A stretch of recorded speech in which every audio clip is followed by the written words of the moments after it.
ติอุดมรุ่งเรืองงามตาเจ้าน้อยบุญทาวงศาข้าหลวงปวงเชียงใหม่ปกครองหัวเมืองฟ้าทุ่มเทแรงกายแรงใจทุกชาติพันธุ์รวมใจรักษา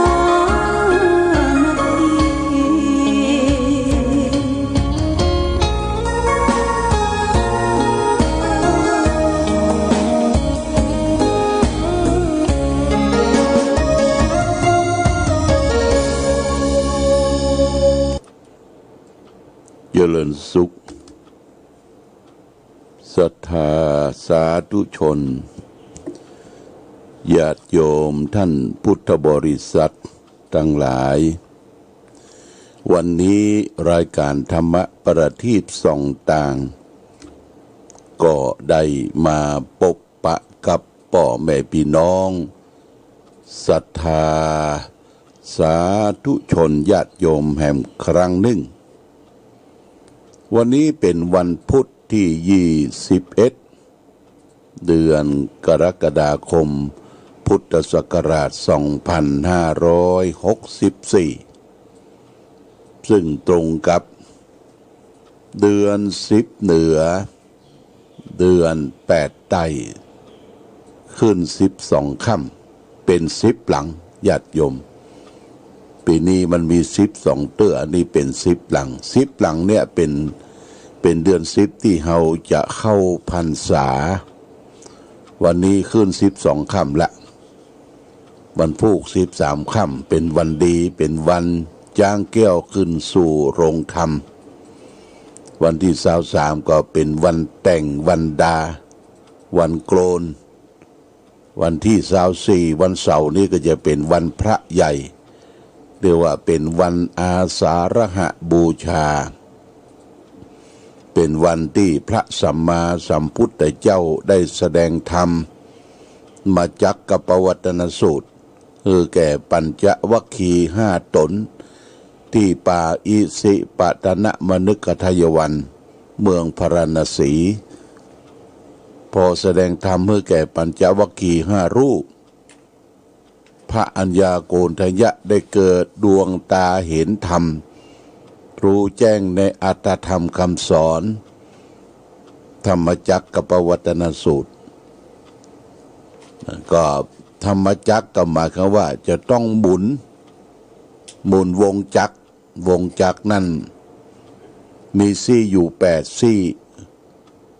บางที่ก็มี16ซี่8ซี่นั่นก็หมายถึงมักมีองค์8ประการเป็นหนทางเดินของพระอริยเจ้าทั้งหลายที่จะได้ประสบความสำเร็จในมรรคผลนิพพานศีลสมาธิปัญญาเพราะฉะนั้นวันอาสาฬหบูชาเป็นวันเข้าพรรษาเนี่ยญาติโยมเป็นวันที่เราชาวพุทธจะได้ไปวัดไปวากันแต่กับวันที่25วันอาทิตย์วันเข้าพรรษาอธิษฐานของตุเจ้าประสงค์ที่จะได้เข้าพรรษาในอาวาสใดอาวาสหนึ่งนี่เป็นหน้าที่ที่เราชาวพุทธทั้งหลายจะพึงประพฤติปฏิบัติทีนี้กรมการศาสนากระทรวงวัฒนธรรมท่านได้ประกาศว่าบ่อยากจะให้ญาติโยมได้ไปวัดวาอารามยัดเยียดสัดเสียดกันนะอยู่ที่บ้านเฮาก็สามารถที่จะปฏิบัติธรรมได้นะปฏิบัติธรรมได้เพราะฉะนั้นการไปวัดนี่ต้องระมัดระวังเพราะว่าโรคโควิด19เนี่ยมันระบาดไปทั่วญาติโยมก็ทำให้คนเฮาลำบากเรื่องการกินการอยู่การทำบุญสูนตานอันทำบุญสูนตานก็เพลาลงพ่องญาติโยมมาต้องไปเรียกว่าเลี่ยไรเฉลี่ยเจือจานกันนักเพราะรับผลกระทบกันไปทั่วว่าสตุ้งสตางมันบ่ใครมีบางคนก็ตานโดยความลำบากใจ โดยความลำบากใจก็คือตาโดยความเรียกว่าเกรงใจ ญาติโยมไปบอกไปเชิญไปชวนกันเป็นสะพานบุญเนี่ยญาติโยมนะเพลาลงพร่องเพลาลงพร่องไผก็ใครกินใครตาลแต่ว่าความลำบา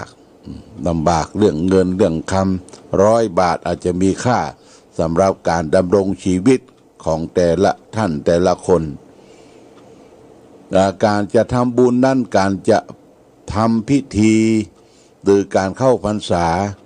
ทางกระทรวงวัฒนธรรม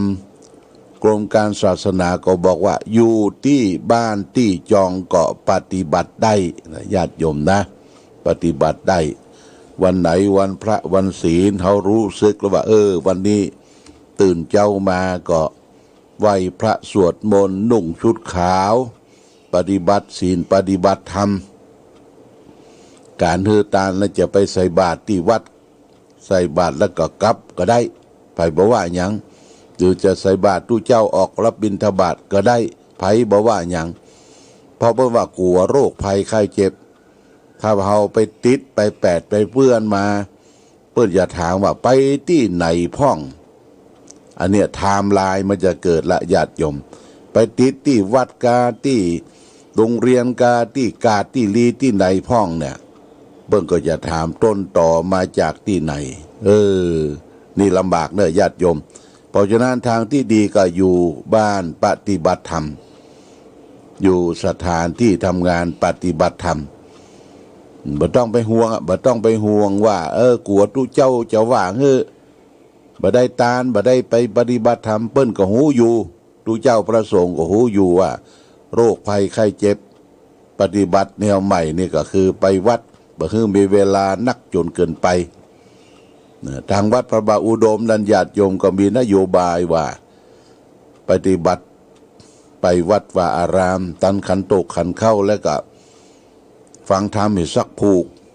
ถวายทานแล้วก็เสร็จสิ้นละเขาก็มาพักปฏิบัติที่วัดที่บ้านที่จองของเฮานี่ก็ประกาศกันไปทั่วญาติโยมต้องระมัดระวังประเด็นนี้เปิ้นประกาศว่าปิดสนามบินญาติโยมสนามบินนี่บ่สามารถที่จะล่อนไปในประเทศได้ละนะทางขนส่งทางรถโดยสารเพื่อกับปิดละทางภาคเหนือภาคอีสานบ่คือคนได้เดินสัญจรไปมาขึ้นรถขึ้นรางละเว้นไว้แต่ส่งสินค้าและพัสดุภัณฑ์เว้นไว้การส่งสินค้าและพัสดุภัณฑ์เนี่ยญาติโยมท่านสาธุชนทั้งหลายโรคโควิดบางคนก็เข้าใจผิดว่ามันบ่มีตัวมีตนไปกลัวมันอย่างบ่ใจอย่างที่ประเทศอังกฤษบางคนก็ว่ามาต่อต้านว่าบ่ฮื้อฉีดวัคซีนบ่ฮื้อกินยาบ่ฮื้อปิดปากปิดจมูกว่าโรคนี้มันมีแต่มันก็ตายแต่โลญาติโยมนะตายแต่โดยเฉพาะอย่างยิ่งคนที่มีอายุมากคนสูงวัยแล้วก็คนมีโรคภัยหลายอย่าง7 ประการโรคภัยประจำตัวน่ะโรคไข้โรคไอโรคหวัดโรคเบาหวานความดันสูงเนี่ยสำคัญเพราะฉะนั้นเปิ้นแนะนำให้ไปฉีดวัคซีนนะวัคซีนนี่เป็นการป้องกันเพื่อบ่ให้โรคมันรุนแรงเข้ามาสู่ตัวเฮามันมีแรงต้านอย่าโยมแรงต้านทานถ้าเฮาติดไปนำเข้าไปสู่ปอดรักษายากทุกข์ทนทรมานบางคนก็ใจออกซิเจนครอบหายใจอยู่ที่โรงพยาบาลเป็นการทุกข์ทรมานเวลาเจ็บไข้ได้ป่วยอันบ่กลัวตายหูอยู่คนที่มันบ่กลัวตายแต่มันไปเดือดร้อนคนอื่นนะมันจะไปติดแปดเปื้อนคนอื่นเป็นทำร้ายเป็นต้นต่อที่จะแพร่กระจายโรคนี้ออกไปญาติโยมนะคนที่บ่กลัวตายมันก็ถึงมีอยู่แต่ว่ามันไปเดือดร้อนคนอื่นเนี่ยเพราะฉะนั้นจะไปเดือดร้อนตนเองและคนอื่นเป็นที่น่าสมเพชเวทนาแม้แต่แพทย์หมออย่างที่โรงพยาบาลวัดไร่ขิงมีพยาบาลคนหนึ่งโดดตึกตายจาก ตึกจันทร์สี่ลงมาโดดตึกตายนุ่งชุดพยาบาลนุ่งชุดวอร์มที่ดูแลคนไข้การมาก็กับเพื่อนสืบเสาะว่ามันก่ายวะมันก่ายมันนายมันเซ็งต่อดูแลต่อผู้คนเนี่ยตั้งแต่ปีที่แล้วมาละก็ทำเรื่องที่จะทำคือเตือนอยู่แผนกอื่นก็คิดว่าเดือนตุลาเนี่ยจะได้เปลี่ยนหน้าที่เอาเข้าอัดอั้นตันใจทำอย่างใดบ่ถูกก็ได้ตัดช่องน้อยแต่พอตัวโดดตึกตายเนี่ยญาติโยมนะหมอบางท่านบางทีไปอยู่ที่เขตชายแดนอย่างจังหวัดตากเนี่ยผู้คนเข้ามาจนอัดอั้นจนกั้นบ่ไหวเนี่ยญาติโยมตลอดทั้งวันทั้งคืนทำงานดูแลผู้ป่วย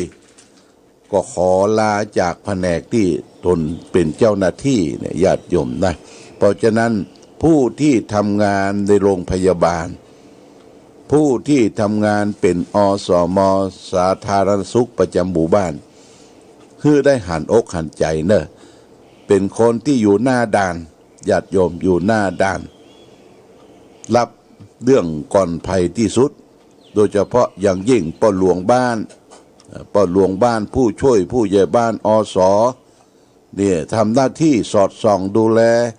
เปิ้นรับเปิ้นนอนก็ยังไม่ได้รับได้นอนเตื้อสอดส่องดูแลลูกบ้านแต่คนที่จะเข้ามาสู่บ้านสู่จองสู่เคหสถานชุมชนก็ต้องดูแลญาติโยมถ้าบ่ดูแลช่วยกันเนี่ยปล่อยให้มันปะปนเปี้ยนกันไปเนี่ยลำบากมันเกิดขึ้นที่ใดที่หนึ่งนี่ก็ลำบากมากอันนี้ก็แจ้งให้ญาติโยมท่านสาธุชนช่วยเป็นหูเป็นตาเป็นหูนั่นก็คือฟังข่าวที่เชื่อถือได้นะเชื่อถือได้นะญาติโยมไม่ใช่ข่าวเล่าลือกันจากกาดจากดีจากลดน้อยจากอย่างนี้บางทีมันจับสาระบ่ได้มันเกิดที่ห้านที่นี่เพิ่นถามเขาอู้มานะเขาเล่ามานะอย่าและข่าวที่จับที่เชื่อถือได้ก็ข่าวของข้าราชการข่าวทางราชการข่าวทางที่เปิ้นลงมีภาพเป็นหูแล้วเป็นตาได้หันว่าเปิ้นลงภาพลงอย่างมีคนเจ็บคนตายที่ห้านที่นี่เนี่ยเป็นหูเป็นตาก็จะทำให้บ้านเมืองเราอยู่รอดปลอดภัยสร้างความเป็นปกติสุขให้แก่ญาติโยมท่านสาธุชนทั้งหลายวันนี้รายการธรรมะประทีปส่องต่างก็จะเอาธรรมะทางสุขใจมาฝากเป็นข้อคิดสะกิดเตือนใจแก่ญาติโยมเรื่องหนึ่งก็คือเรื่องมนทินของพรหมจรรย์มนทินคืออย่างคือเครื่องเศร้าหมองมนทินน่ะพรหมจรรย์คือความบริสุทธิ์อันยังที่จะทำความเศร้าหมองเพื่อเกิดความบริสุทธิ์ของเราและท่านทั้งหลายเพิ่นก็บอกว่าการประพฤติพรหมจรรย์นั้นถ้าอู้กันง่ายๆก็หมายถึงการอยู่ผู้เดียวก้มหน้าก้มตาประพฤติศีลสมาธิปัญญาให้มันบริบูรณ์แม่หญิงนั้นบางทีก็เรียกว่าพรหมจารีเหมือนกันเพราะอยู่แต่คนเดียวผู้เดียวขอบเขตแห่งพรหมจรรย์นั้นวัดกันในทางปฏิบัติว่าสูงต่ำได้แค่ไหนได้ยากจึงถือเอาเป็นการยุติกันแต่เพียงว่า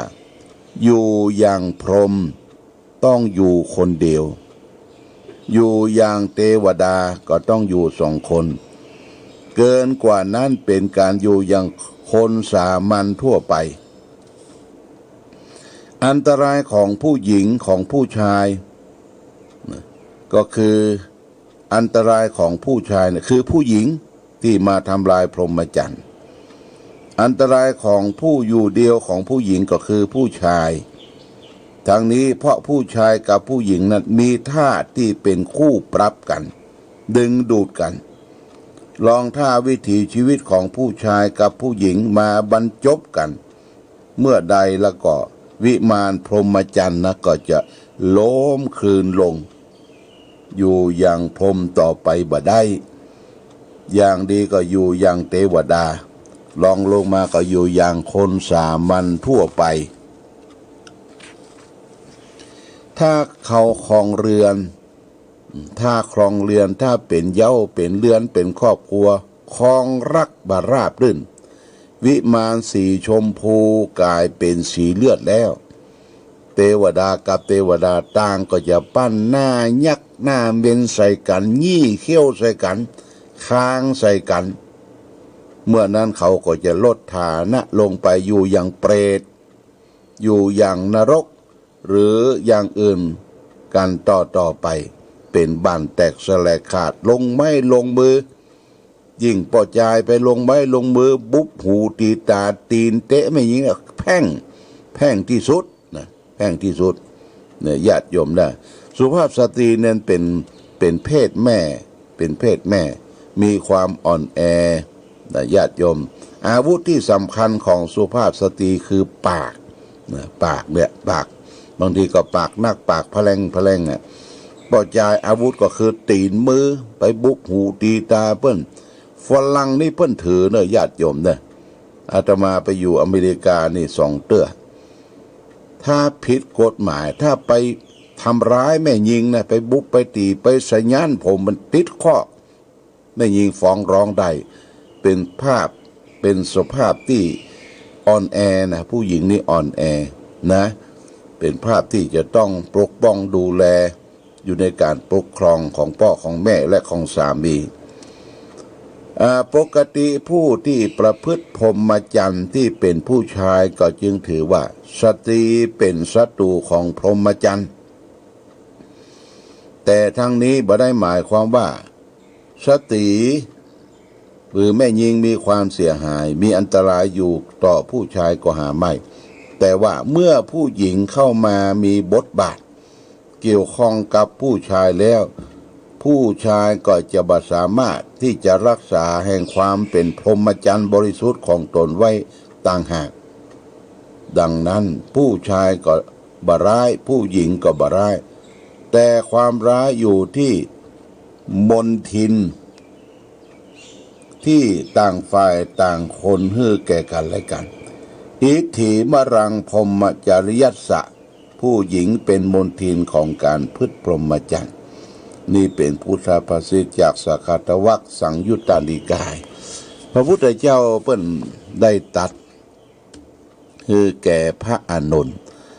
พระอานนท์ถามนะได้ทูลถามว่าเมื่อพระองค์เสด็จดับขันธปรินิพพานไปแล้วจะทำอย่างใดกับสตรีเพศนะสตรีเพศคือฝ่ายตรงข้างกับสมณะนักบวชเนี่ยอย่างไรบ่ฮื้อมันเป็นมนทินต่อพรหมจรรย์พระพุทธเจ้าตรัสว่า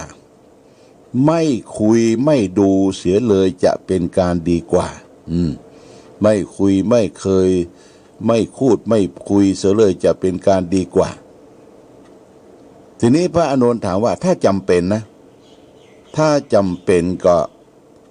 อู้จ่าบ่เกิน6 กรัม6 กรัมเนี่ยญาติโยมนะเป็นบท1 บาท 1อู้แล้วก็เสร็จสิ้นละบ่ใช่